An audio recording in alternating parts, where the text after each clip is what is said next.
Oi, pessoal. Aqui quem fala é Gabriela Vonzodas e esse é mais um episódio do podcast Talvez. Queria lembrar vocês que, além do podcast, vocês podem nos acompanhar no Instagram e no Telegram, onde nós soltamos conteúdos complementares. Como os principais temas da agenda política podem impactar a Bolsa em 2024? Essa é a pergunta que a gente vai tentar responder aqui nesse episódio. A ideia é comentar as perspectivas para a tramitação de algumas das discussões importantes do Legislativo, como a reforma tributária, e entender como os principais setores da Bolsa podem sofrer ou ser beneficiados por essas pautas. E no final, nós dividiremos também as top picks do nosso time de estratégia. Participam desse episódio comigo Luiz Sherman, economista do Itaú Unibanco, e Matheus Marques, estrategista do Research do Itaú BBA. Sherman, Matheus, tudo bom? Tudo bem. Obrigado, Gabriela. Prazer estar aqui. Tudo bem. Obrigado pelo convite. Bom, Sherman, a reforma tributária talvez seja a grande pauta econômica em discussão nas casas legislativas. Começando a falar pela parte do consumo, como você vê os próximos passos para a viabilização do IVA e os desafios à frente dessas discussões? Bom, então essa reforma do consumo é a prioridade do governo nesse ano. Só para a gente dar um passo atrás, lembrar que a parte constitucional dessa reforma foi aprovada no ano passado. E para esse ano, então, agora a gente tem a fase de legislações abaixo da Constituição, que é toda a regulamentação dessa reforma que já foi aprovada. Ela não mexe na Constituição, mas ela é super complexa, porque são muitos tópicos, são 70 temas que têm que ser regulamentados. Então foram estabelecidos nada menos que 19 grupos de trabalho, que vão trabalhar intensamente aí para fazer essa reforma avançar. Vai ter até uma comissão de sistematização, que é para poder tornar o trabalho mais produtivo. E essa reforma ela vai contar com 4 projetos de lei. Tá? Primeiramente, vai ter um projeto de lei mais geral, organizador dos impostos, com a definição e regulamentação do IBS e da CBS. IBS, Imposto sobre Bens e Serviços, que é a nível estadual e municipal, e a CBS, que é a Contribuição sobre Bens e Serviços, que é a nível federal. São os novos impostos, vão ter que ser definidos nesse primeiro projeto de lei.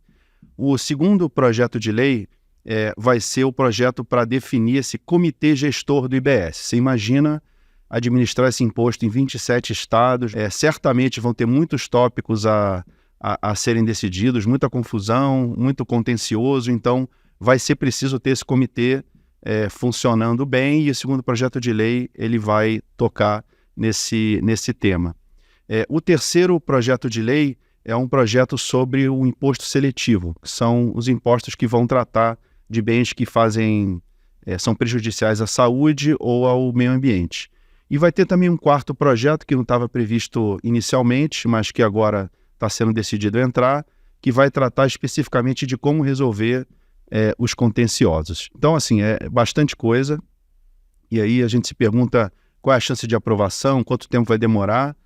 É prioridade, mas o problema desse ano é que a gente tem eleições municipais em outubro, então o calendário político ele vai ser atrapalhado por esse evento. Inevitavelmente, à medida que a gente chegue próximo da eleição, a discussão política vai ficando mais complicada, os temas espinhosos vão sendo evitados. Então, assim, a janela mesmo de oportunidade para passar essa reforma vai ter que se concentrar no primeiro semestre, depois vai ficando mais difícil. E dentro desses projetos, claramente, o principal é o primeiro, sem ele não acontece nada. Você vai ter que ter essa legislação geral sobre os novos impostos, e porque esses impostos têm que começar a ser cobrados em 2026. Então você tem que aprovar, senão não vai dar para o sistema entrar em operação. No limite, esse projeto de lei pode até ser aprovado até meados do ano que vem. Então existe ainda uma margem de manobra, mas ninguém vai querer correr risco, e o governo vai botar prioridade para tentar essa aprovação até meados do ano. Mas essa é a prioridade e isso tem que caminhar. Beleza. E, Matheus, estressando um pouquinho mais esse ponto da simplificação tributária, como que esse processo pode afetar os diferentes setores da Bolsa? Perfeito. Eu acho que, primeiro, pensando na Bolsa, eu acho que é positivo, obviamente a gente está falando muito da discussão que vai ter, mas a simplificação tributária ela é muito bem vista pelos investidores, principalmente dos estrangeiros, né? Que de vez em quando a gente fica perdido, mas o investidor estrangeiro vai tentar entender como é que funciona esse sistema atual, né? O que ainda está em vigência. Então, de maneira geral, ele é positivo para a Bolsa, uma questão um pouco mais de sentimento. Eu acho que precificar isso para as empresas, para os setores no curto prazo, é muito difícil, e o mercado não vai fazer isso agora, porque a gente tem ainda sistemas que vão coexistir por um certo tempo, tem muitas definições a serem feitas ainda. Então, o mercado não vai colocar isso na conta agora, mas, como eu falei, no médio e longo prazo é algo com certeza positivo. Pensando nos setores, eu acho que eu vou até dividindo um pouco em alguns grupos, né? Eu acho que vai ficar um pouco mais fácil a gente fazer essa análise. Eu acho que um setor até relativamente bem favorecido é o setor de exportação, né? Empresas ligadas à exportação, que hoje, no sistema atual, você tem essas empresas acumulando muitos créditos dentro da sua cadeia produtiva. No sistema novo não haverá necessidade desse acúmulo de crédito, vai ter um sistema de creditamento dentro da cadeia que vai facilitar essa dinâmica para as empresas, então positiva primeiramente para as exportadoras. Um segundo grupo são as empresas mais intensivas em capital, investimento de capital fixo, né? Empresas que fazem muito CAPEX, e empresas também que têm pouca exposição ao pessoal na sua parte de custo, né? Porque você tem o pessoal não entra nessa parte de creditação, e esses investimentos, custos com materiais, com serviços, eles entram nisso, mas parte pessoal ela acaba ficando fora. Então, empresas fazem muito CAPEX, fazem muito investimento, pode comentar aí, empresas do setor de utilities, empresas do setor industrial, por exemplo, seriam algumas beneficiárias. E um último grupo, que seriam aquelas empresas que hoje têm muita exposição, talvez, a benefícios tributários que vão ser extintos, né, que os impostos vão ser extintos, por mais que, na verdade, você já tivesse muitos impostos ali até 2030, 2032, acho que o mercado vai acabar tendo um pouco de dificuldade de precificar isso lá na frente, nos modelos, principalmente. Mas isso, lembrando assim, acho que não nem chega a ser um grupo que se é prejudicado, é mais que a gente tem um pouco mais de incerteza, porque, obviamente, as empresas vão surgir com estratégias para ganho de eficiência de produtividade, para a parte logística também tem espaço para ganhar um pouco de eficiência.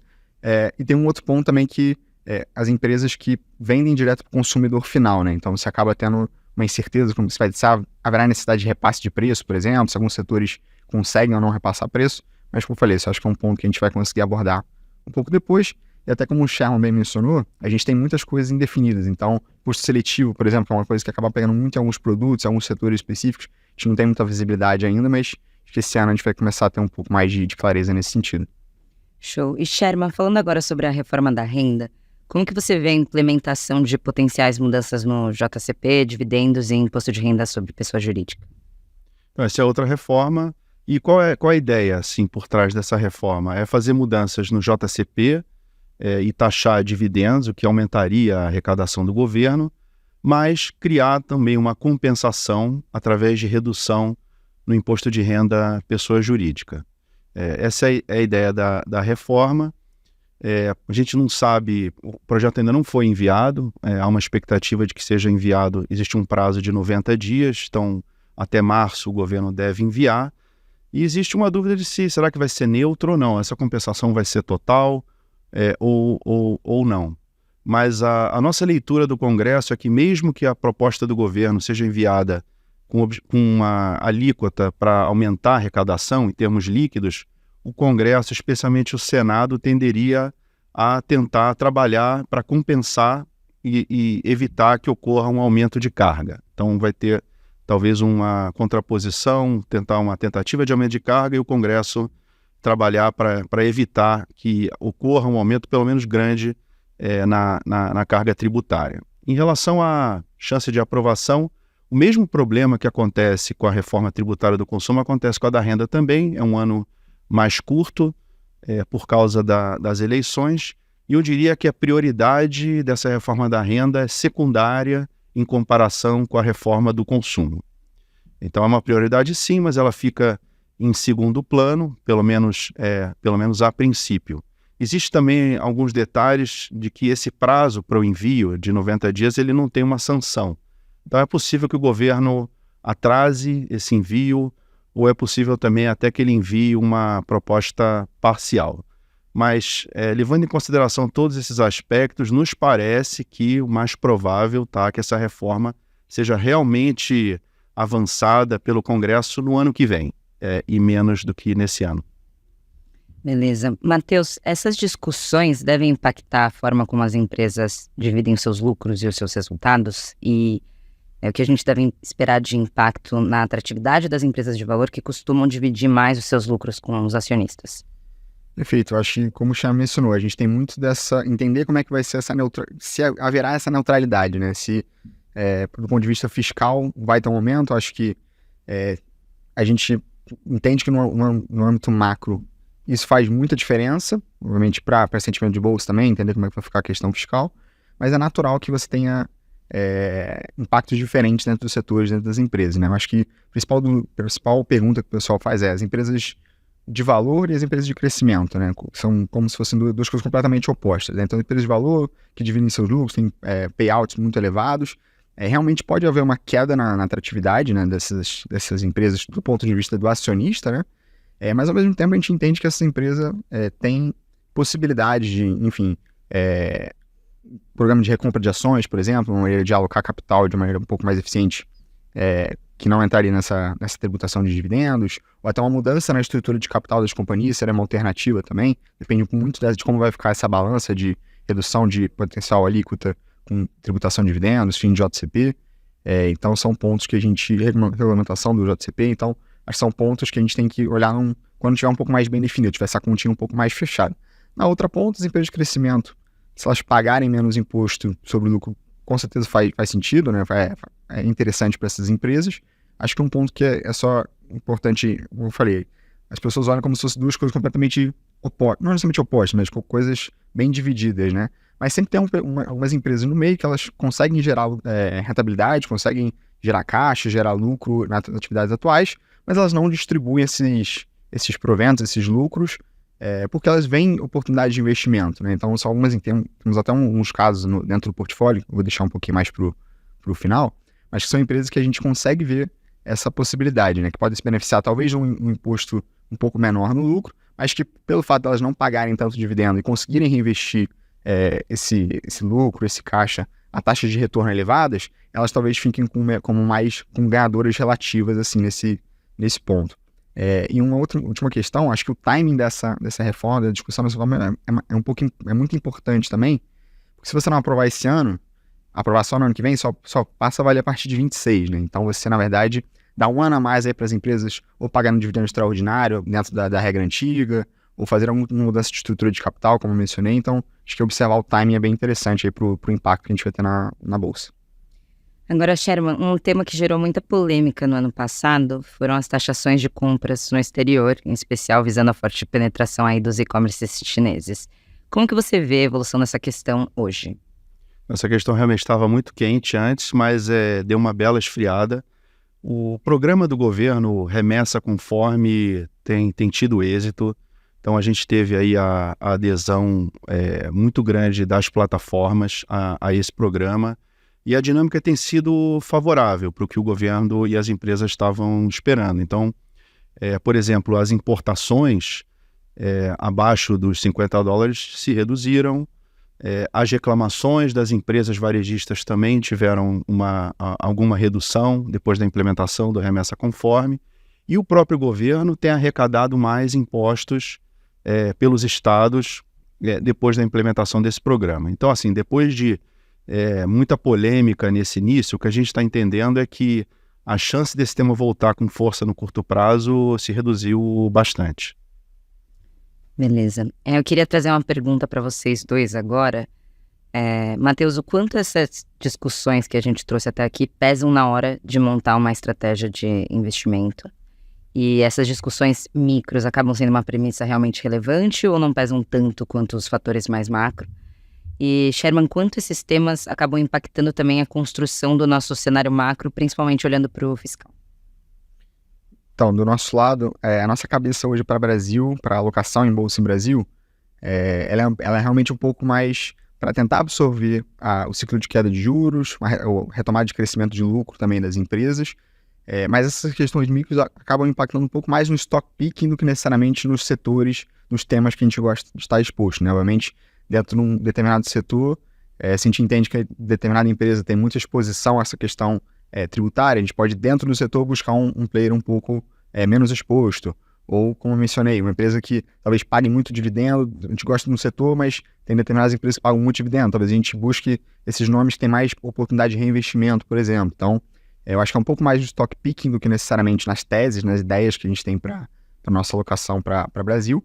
Mas é aquilo, né? São os dois lados da mesma moeda. O tributário das empresas acaba sendo o fiscal do governo também. E o risco fiscal a gente entende que é o maior risco, assim, para a nossa tese como um todo, no sentido de investidores institucionais, globais, continuarem vendo o Brasil como um país que tem esse problema ainda, com políticas fiscais um pouco mais agressivas. Então, se a gente tem isso, num cenário que a gente já tem umas metas que são um pouco, a gente entende, o Chão pode falar um pouco melhor, mas a gente entende que são metas um pouco mais desafiadoras, eu acho que isso pode acabar pesando um pouco, sim, mas como eu falei, eu acho que separando um pouco mais do stock picking do que necessariamente na construção das teses para a Bolsa. Não, ele impacta o cenário, é difícil estimar esse impacto, por exemplo, na reforma do consumo, a gente não sabe a alíquota ainda. Esse é um tema que vai ser discutido pelo Congresso esse ano, então qualquer expectativa de mudança ou não de arrecadação, a gente vai ter que ter o cálculo do valor da alíquota e dali tentar chegar no número final para o fiscal. Vai ter um impacto também, imagino, no médio prazo com maior crescimento, então você vai ter mais arrecadação.